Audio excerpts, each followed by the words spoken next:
Com a morte do candidato à presidência da República, Eduardo Campos, o PSB agora terá um prazo de 10 dias para indicar o substituto para o pleito, que pode ser a vice da chapa Marina Silva.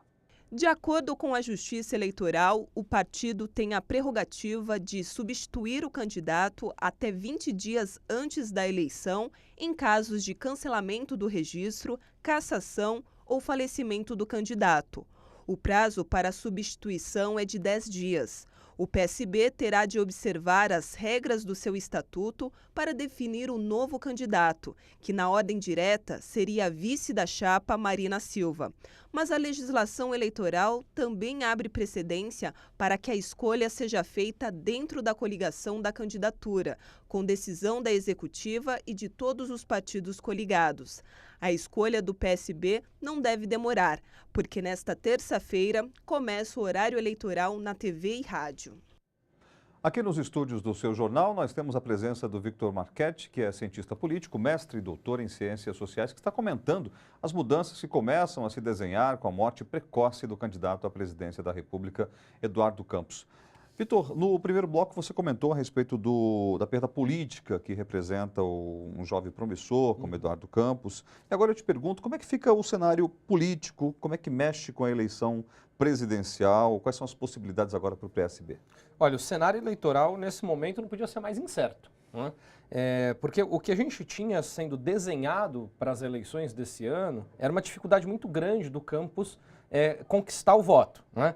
Então ele se apresentava como esse candidato da alternativa, só que aparentemente o eleitor já estava fazendo uma preferência entre PT e PSDB com um número bastante significativo de indecisos, né?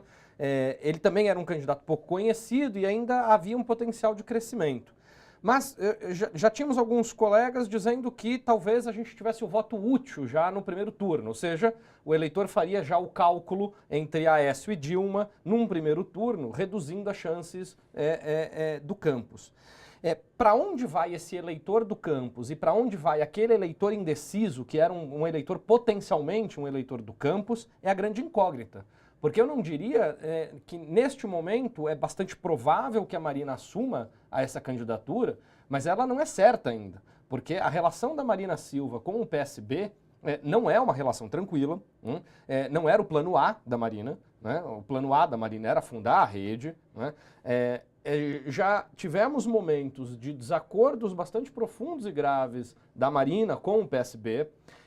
Eu tenho dúvidas se o PSB vai abrir mão da cabeça de chapa, né, permitindo que a Marina assuma essa posição. Nós temos hoje um nome forte dentro do partido para assumir esse primeiro posto? Um dos nomes que me parece ser um nome que é viável do ponto de vista político é do candidato ao governo do Distrito Federal, Hollenberg. Né? Ele tem aparecido nas pesquisas no Distrito Federal como um candidato com um potencial de crescimento bastante interessante. Agora, é claro, não é uma liderança nacional. O partido vai ter muito pouco tempo na televisão, é 1 minuto e 10 de televisão, então não tem muito tempo de construir uma liderança nacional. Mas talvez, no cálculo de não perder a cabeça de chapa, talvez opte por não lançar a Marina. Eu acho que é o caminho mais provável, que a Marina assuma a cabeça de chapa. Mas eu não ficaria surpreso caso nós tivéssemos um cenário diferente desse. O grande desafio da Marina vai ser reconquistar aqueles 20% de votos das últimas eleições. Aí nós teríamos um cenário interessante. Seria a primeira vez que uma candidata tão bem votada numa eleição se reapresente para o eleitor, tentando buscar aquilo que a gente chama lá de recall, né? Quer dizer, buscar a confiança depositada do eleitor numa eleição em outra eleição, mesmo tendo sido derrotado. Né? Então, o cenário está muito aberto, né? Eu não descartaria, nesse momento, nenhuma possibilidade, inclusive a possibilidade de eleições que sejam decididas em um único turno. Nós temos 12 candidatos, né? É um cenário, portanto, de bastante candidatos, que reduz as chances da eleição ser decidida em um único turno, mas dado a polarização e dado que o principal nome da terceira via já não mais participa do jogo, há aí, portanto, decisões que vão ter que ser tomadas aos 45 do segundo tempo do ponto de vista do partido. Eu não sei se o cálculo do eleitor não vai ser um cálculo já econômico, pensando em resolver as eleições em um único turno, né? O que a gente chama de voto útil. É uma racionalidade que o eleitor pode lançar nesse momento. Nesse contexto, nós temos aí uma possibilidade de Aécio ou Dilma disputarem os votos de eleitores que estariam mirando no campus? Não, sem dúvida nenhuma. Quer dizer, o grande desafio dos candidatos hoje, eu diria que não era nem buscar o voto dos eleitores do campus, mas era buscar o voto dos indecisos. E era buscar o voto dos indecisos impedindo que ele migrasse para a candidatura do campus.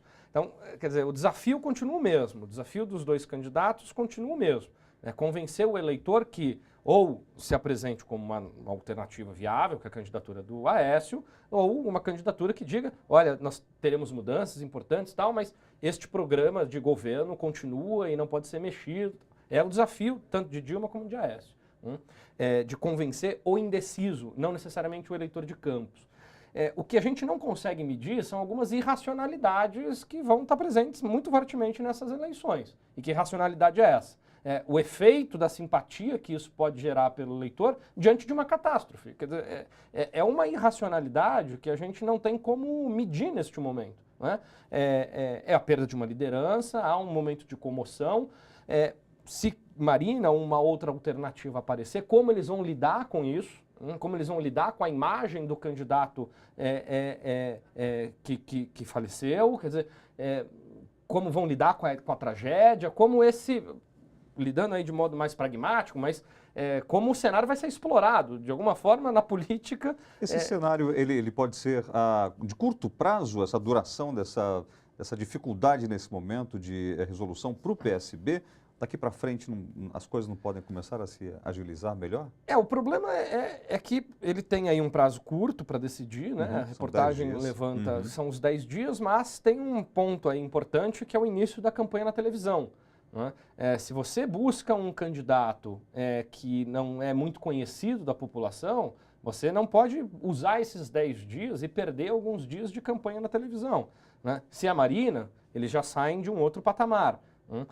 Então o partido vai ter aí E fora do Hollenberg, ninguém mais de peso? Você considera alguém que tem estrutura para substituir o Campos? Tem vários nomes, né? Aqui de São Paulo, por exemplo, a gente tem a Erundina, que é uma figura que sempre é lembrada como uma das lideranças importantes dentro do partido, mas que também tem ali condições dentro do partido que não são muito tranquilas, há frentes dentro do partido que há rachas importantes, o partido não é tão coeso assim também, como todo partido, as divergências internas.